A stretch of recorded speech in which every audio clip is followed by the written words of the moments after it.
जय हिंद, वंदे मातरम। दोस्तों, स्वागत है आप सभी का गुरुजी वर्ल्ड एग्जाम स्टडी प्लेटफॉर्म में। राष्ट्र हित में शिक्षा, this Dheeraj Dwivedi from Guruji world. दोस्तों, आज की है वीडियो मात्र 10 मिनट के अंदर पूरे संधि चैप्टर को आपके दिमाग में बहुत ही सरल तरीके से सेट करूंगा।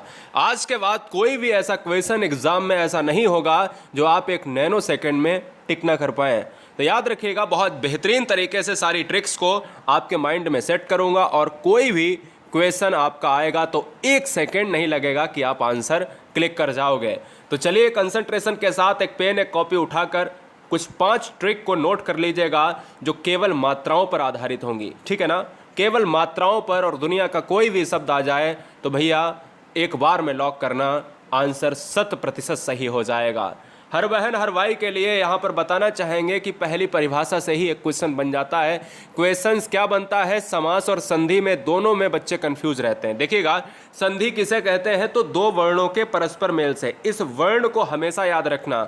और जब क्वेश्चन में पूछा जाता है कि ये बताइएगा कि समास किसे कहते हैं, तो समास में लिखा होगा कि शब्दों के मेल से।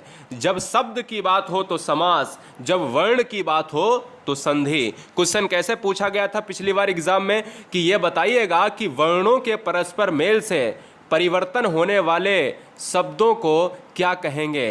परिवर्तन होने वाले शब्दों को हम संधि कहेंगे। याद रखना, जब वर्णों के परस्पर मेल से हो तो संधि, जब शब्दों के परस्पर मेल से हो तो समास। पहला क्वेश्चन ये याद रखना है, ये गलत नहीं होना चाहिए। अब बात करते हैं ट्रिक पर। ट्रिक से पहले 3 चीज़ें हमें हमेशा याद रखनी है कि संधि जो है वो कितने प्रकार की होती है। संधि 3 प्रकार की होती है मुख्यतः। देखा जाए स्वर संधि, व्यंजन संधि और विसर्ग संधि। स्वर, व्यंजन और विसर्ग को हम क्या कहते हैं? यही 3 प्रकार हैं जो हमें पढ़ने हैं। क्वेश्चंस कहाँ से बनते हैं? क्वेश्चंस स्वर संधि से बनते हैं, सबसे ज़्यादा बनते हैं। दूसरे नंबर पर व्यंजन और तीसरे नंबर पर विसर्ग। तो चलिए जानते हैं कि स्वर संधि को किस तरीके से हम ट्रिक के माध्यम से अपने दिमाग में सेट करें जो कभी गलत ना हो। तो स्वर संधि को पढ़ने से पहले यह जानना पड़ेगा कि अगर संधि के 3 प्रकार होते हैं, स्वर, व्यंजन और विसर्ग, तो स्वर संधि को जब पढ़ेंगे तो उसके भी कुछ प्रकार होते हैं जो ट्रिक के माध्यम से हमें पढ़ना पड़ेगा।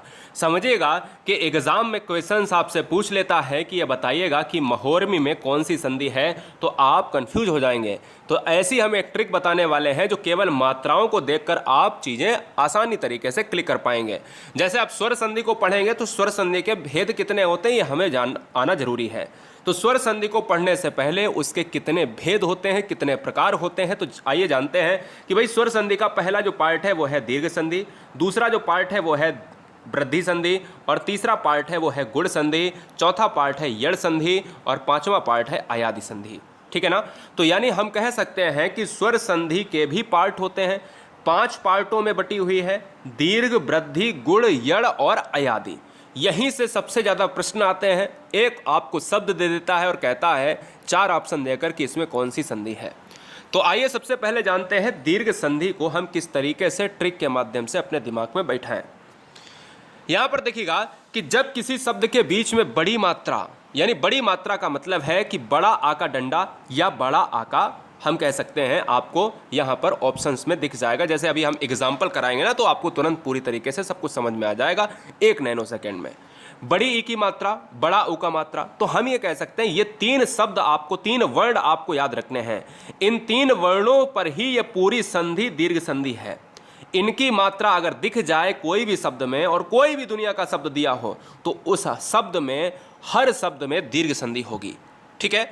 मात्रा कैसी होनी चाहिए? बड़ी होनी चाहिए, चाहे वो आ की मात्रा हो, चाहे ई की मात्रा हो, चाहे ऊ की मात्रा हो। अब ट्रिक में आपको लिखना कैसे है? एक तो ये वाली परिभाषा लिख लेना है ट्रिक में, और ट्रिक के आगे ये भी लिख लेना है। आगे क्या लिखना है यहां पर बता रहा हूं, इससे आप परेशान ना हो, नहीं तो आप कंफ्यूज हो जाएंगे। आप समझिएगा किस तरीके से हम एग्जाम में अपने क्वेश्चन को 100% सही कर सकते हैं। ट्रिक के आगे आप दूसरा स्टार बना के आप लिखिएगा कि बीच वाले अक्षर में, क्या बीच वाले अक्षर में ये सभी बड़ी मात्रा होनी चाहिए, चाहे आ की, चाहे ई की, चाहे ऊ की। जैसे आपको एक बार यहाँ पर हम प्रयोग करके दिखाते हैं। विद्याभ्यास एक क्वेश्चन आ जाता है कि ये बताओ, कल को क्वेश्चन एग्जाम में पूछ लिया जाए कि विद्याभ्यास में कौन सी संधि है, तो बीच वाला अक्षर हमारा कौन सा है? ये देखो बीच वाला अक्षर है, यहाँ पर क्या है? ये यहाँ पर बड़ा आ का डंडा है, तो मैं कह सकता हूँ कि संधि की बात करें, मुझे बीच वाला अक्षर देखना है और तुरंत मुझे संधि के ऑप्शन में दीर्घ मार देना है। गिरीश में कौन सी संधि है अगर पूछा जाए, तो गिरीश में आप रा के ऊपर देखिए बीच वाले अक्षर में बड़ी की मात्रा है या बड़ा आ का डंडा है या बड़े ऊ की मात्रा है, तो आप कहोगे सर तीन में से एक है, यानी बड़ी ई की मात्रा है, तो संधि कौन सी हो जाएगी? दीर्घ हो जाएगी। बधूत्सव की बात करें तो आप यहां देख रहे होंगे कि बधूत्सव में कौन सी डंडा है, तो हम ये कहेंगे कि बड़ी ऊ की मात्रा है, तो तुरंत आपका आंसर बीच वाले में बड़ा आ का डंडा, बड़ी ई की मात्रा या बड़ा ऊ की मात्रा है, तो तुरंत संधियों में दीर्घ संधि हो जाएगी। ठीक है, केवल हमें बीच वाले अक्षर पर फोकस करना है। बोले दीर्घ संधि में और उदाहरण ले लो भाई, योजना अवधि। कल को क्वेश्चन एग्जाम में आ जाए कि योजना अवधि में कौन सी संधि है। हर बच्चा जानता है स्वर, लेकिन क्वेश्चन में आ जाता है स्वर में कौन सी है, गुण है, अयादि है, दीर्घ है या वृद्धि है। तो वहां पर बड़ा आ का डंडा अगर आ रहा है तो मैं कहूंगा कि आ धन आ बराबर बड़ा आ का डंडा, चाहे आप ऐसे कर लो चाहे आप ट्रिक के माध्यम से कर लो कि भैया बीच वाले अक्षर में अगर बड़ा है, बड़ा का मतलब क्या होता है यार, ट्रिक ये भी लिख लो, बड़ा का मतलब होता है दीर्घ और दीर्घ का मतलब है संधि हो जाएगी दीर्घ।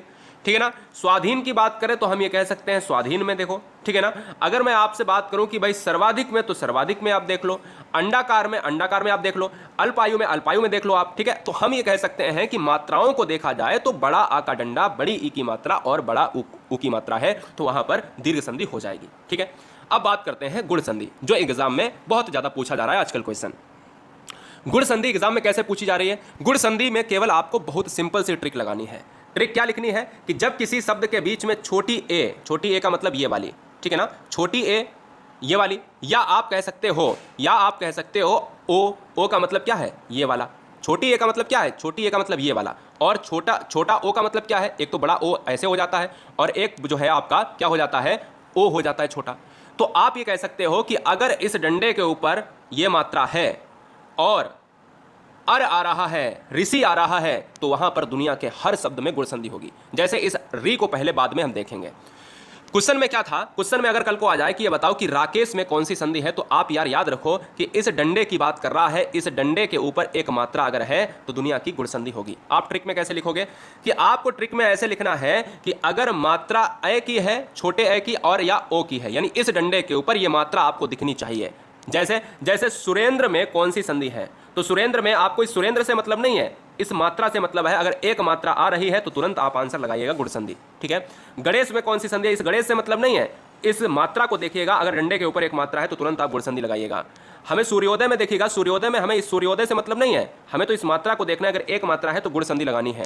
हमें यहाँ पर महोत्सव में देखना है, महोत्सव मुझे ए और ओ से मतलब नहीं है, हमें मात्रा इस डंडे के ऊपर देखना है कि इस डंडे के ऊपर मात्रा एक है तो गुण संधि होगी। ठीक है ना। तो यहाँ पर महोत्सव हुआ, यहाँ पर यथेष्ट हुआ। इस मात्रा की बात करें तो यहाँ पर क्या है? महेश्वर। देखिए महेश्वर में क्या है? महेश्वर में भी आपकी एक मात्रा दी गई है, हा के ऊपर। जलोर में एक मात्रा दी गई है, मोहर्जा में एक मात्रा दी गई है।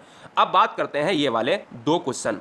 ये दो क्वेश्चन यहाँ पर और समझाने की बात है कि अगर ब्रह्मर्षि आ जाए, महर्षि आ जाए, ठीक है ना, कुछ भी आ जाए, ऋषि वाले वर्ड अगर आ जाए तो वो भी वहाँ पर आपको गुण संधि लगानी होगी। ये भी क्वेश्चन में हमेशा याद रखना। तो तीन कॉन्सेप्ट ये वाले हैं, तीन मात्राओं के ऊपर पूरा गुण संधि है। दुनिया में कोई भी संधि आ जाए लगा दोगे, मुझे पता है लगा दोगे ना, बिल्कुल लगा दोगे। अगर एक मात्रा है तो गुण संधि लगेगी, यही ट्रिक आपको लगानी है। गुण संधि के बाद आपको यड़ संधि देखना है। यड़ संधि से पहले हम आपको वृद्धि पढ़ा देते हैं, यड़ संधि बाद में अभी पढ़ाएंगे, वृद्धि पहले पढ़ लो, समझिएगा। अभी मैंने कहा आपको वृद्धि लिखनी है, ठीक है ना, यड़ बाद में लिखनी है, वृद्धि के बाद। समझ में आ जाएगा, इसलिए मजा आ रहा है। देखिए हमने अभी आपसे कहा कि डंडे के ऊपर एक मात्रा है तो गुण संधि हो जाएगी, कोई दिक्कत। अगर मैंने कहा आपसे कि अगर दो मात्राएं मैं कर दूं डंडे के ऊपर, तो एक बढ़ने का मतलब क्या है? एक की बढ़ोतरी अगर मैं कर दूं तो बढ़ने को हम क्या कहते हैं? वृद्धि कहते हैं ना। तो बस इतना ही याद रखना, यही ट्रिक है। जब किसी शब्द के बीच में बड़ी ए की मात्रा यानी ये मात्रा, और जब ऐसी मात्रा बड़े औ की मात्रा, तो वो भी हमें इससे क्या मतलब? डंडे से हमें इस डंडे के ऊपर देखनी है क्या दो मात्राएं हैं। तो अगर दो मात्राएं आ रही हैं तो वृद्धि संधि होगी। तो आपको ट्रिक में क्या लिखना है? आपको ट्रिक में ये लिखना है कि इसके ऊपर दो मात्राएं होंगी, तो आपको ऐसे लिख लेना है, इस तरीके से यहां पर वृद्धि लिख देना, ऐसे ही बना लेना है। और गुण वाले में कैसे लिखना है? एक मात्रा है तो गुण वाले में ऐसे लिख लेना है, ठीक है ना, जैसे राकेश का के ऊपर एक मात्रा। ऐसे ही दोस्त यहां पर एक क्वेश्चन आता है कि महेश्वर्य में कौन सी संधि है? तो महेश्वर्य में वृद्धि संधि है। दंत्योष्ट में कौन सी संधि है? दंत्योष्ट में वृद्धि संधि है, ठीक है ना। क्यों? क्योंकि डंडे के ऊपर दो मात्राएं। राजेश्वर्य में कौन सी संधि है? तो राजेश्वर्य में वृद्धि संधि है, यहां पर वृद्धि संधि है, यहां वृद्धि है। परमौषध में, अरे भाई परमौषध मैंने ऐसे लिखा, परमौषध परमौसत मैंने ऐसे लिखा तो मुझे परमौसत से मतलब नहीं है, मुझे इन मात्राओं से मतलब है। तो यहाँ पर संधि क्या हो जाएंगी, वृद्धि हो जाएंगी। मतैक्य में, महोजस्वी में, सभी में वृद्धि संधि है। समझ में आया? तो एक बार सभी बच्चे स्क्रीनशॉट भी ले लें। क्लियर है? कोई भी क्वेश्चन एग्जाम में आए तो यहाँ पर क्वेश्चन हल हो जाएगा। चलिए यड़ संधि की बात कर ले।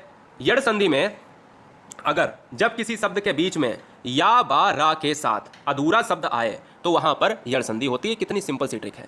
या वा रा जो भी अंतः स्था व्यंजन वर्ड होते हैं ना, उनके ऊपर अगर कोई अधूरा वर्ड आ जाए, आधा लटका हुआ वर्ड आ जाए, जैसे अत्यावश्यक, नद्यार्पण, अन्वित, स्वागत, मात्रांध, पित्रादेश, प्रत्येक, तो हम ये कहेंगे कि इन सभी में आप देख रहे होंगे कि त्रा जो बना है ना, ये त्रा किससे बनता है, आधे ता और रा से बनता है। सभी बच्चे जानते हैं। ये वा के ऊपर, ये देखिए वा है, वा के ऊपर क्या कह रहा है, अधूरा शब्द आया, वा के ऊपर ना अधूरा आया है, या के ऊपर दा अधूरा आया है, या के ऊपर ता अधूरा आया है, ता के ऊपर रा अधूरा आया है ना, ता के ऊपर रा अधूरा आया, या के ऊपर ता अधूरा आया। तो मैं ये कह सकता हूं कि इन सभी शब्दों में अगर या वा रा के ऊपर अधूरे शब्द हैं, अधूरे वर्ण हैं, तो वहां पर यड़ संधि होगी। ठीक है, बहुत बढ़िया। चैनल को सब्सक्राइब कर लें। रोजाना हिंदी का मॉक टेस्ट होता है रात के 8 बजे और पूरी तरीके से हिंदी को कंप्लीट कराया जा रहा है विद ट्रिक के साथ। सभी बहनें, सभी भाई गुरुजी वर्ड एग्जाम स्टडी को अच्छी तरीके से देखने की कोशिश करें और लास्ट की संधि पर हम